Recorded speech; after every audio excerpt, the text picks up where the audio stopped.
guys, we're back with part 2. Welcome back to part 2. Hopefully your questions are better this time. Yeah, I hope so. So next question.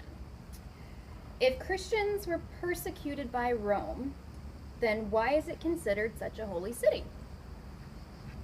I mean, didn't we learn about that during our time here? Yeah, they were persecuted, but then that emperor guy, Constantine or something, Constantine, came. yeah. He was just like, no, Christianity's the thing. It's the thing here. It's now the thing. We're not killing these people anymore. Yes, that is Yeah, accurate. just like that. Just like exactly like that.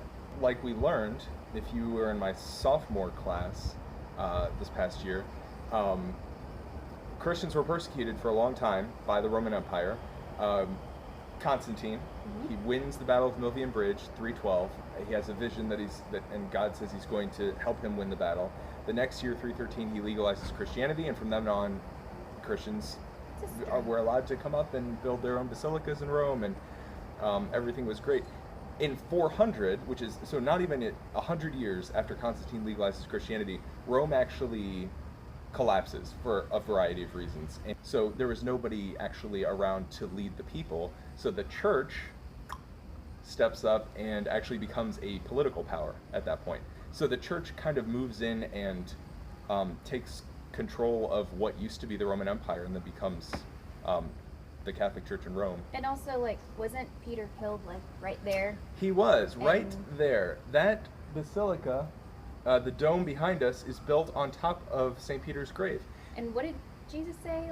Something about a rock, right? Jesus said, Peter, you are... My rock? You are Peter, actually. Oh, you are Peter. The name Peter means rock. Means rock. So yeah, you are my rock. And you on are this Peter. rock, I will build my church. And on this rock, I will build my church. And he did. Is Mrs. Jen having fun? Or is she bored with all the history? That is an apropos question to follow the one we just had, where I just talked about Christian history in Rome. Believe it or not, Miss Jen has had many a class since she had church history. So all of that sciencey stuff that I had to learn in PA school, for my job, this is a nice little fun way to refresh church history and relearn some of the stuff that you guys are learning in class. But the cool thing is I get to see it in real life right now instead of reading it in a book.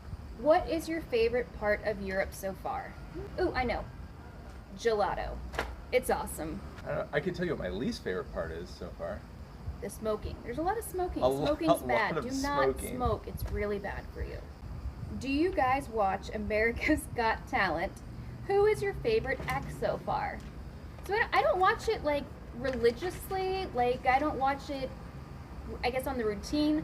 But I do watch snippets on YouTube. When there's a golden buzzer, I'll see that video. Yeah. But then mostly, no, I would say I don't. I don't know if she's from this season, but there's this sweet little Filipino girl who she had pneumonia and her mom donated a kidney to her and saved her life, and now she sings like Whitney Houston, and it's crazy. She's definitely my favorite.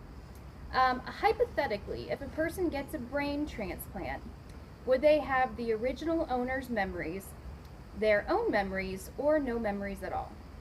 You promised. You promised you wouldn't be weird with the questions. So... Wait, actually, can I try to answer this one, and you can tell me if I'm right? Sure. The computer sciencey part of me wants to go like a computer route, take out the hard drive in one computer and put it in another computer. All those switches would stay the same. Sort of sounds like you'd have the memories of the previous owner, but here's my answer. That's not it. Okay. I think you would have no memories. You definitely wouldn't have your previous memories. You put someone else's brain in your head, and you will not figure out how to use the brain. That's my guess. Okay. How'd I do? Yeah.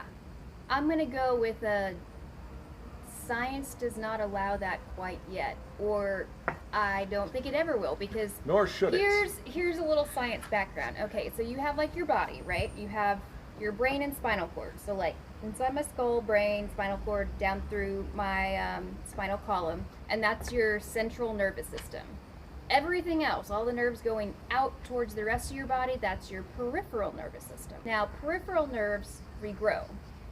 central nervous system nerves, they do not. So I feel like once you sever any part of that brain connected to the spinal cord, I just don't see how you could separate that, have it still be alive, and then reconnect it. Like things don't grow back together.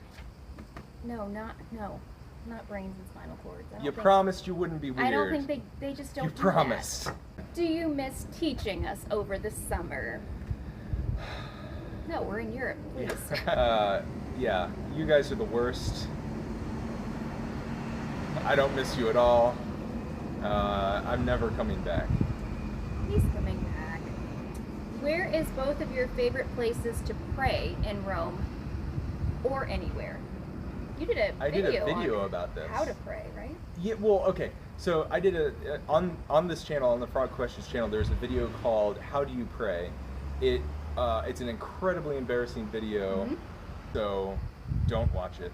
But also, I did answer this question in the video. So as an introvert, I have a tendency to pray like an introvert, which means for me, my favorite places to pray are going to be smaller, darker, less people, less noise, sensory deprivation, basically.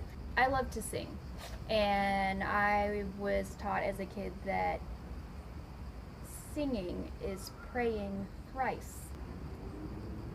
My favorite style of praying is probably like praise and worship, whether that be around a campfire in the middle of nowhere, or whether that be at Catholic Heart Work Camp with 300 people from states all around the U.S. that I've never met before.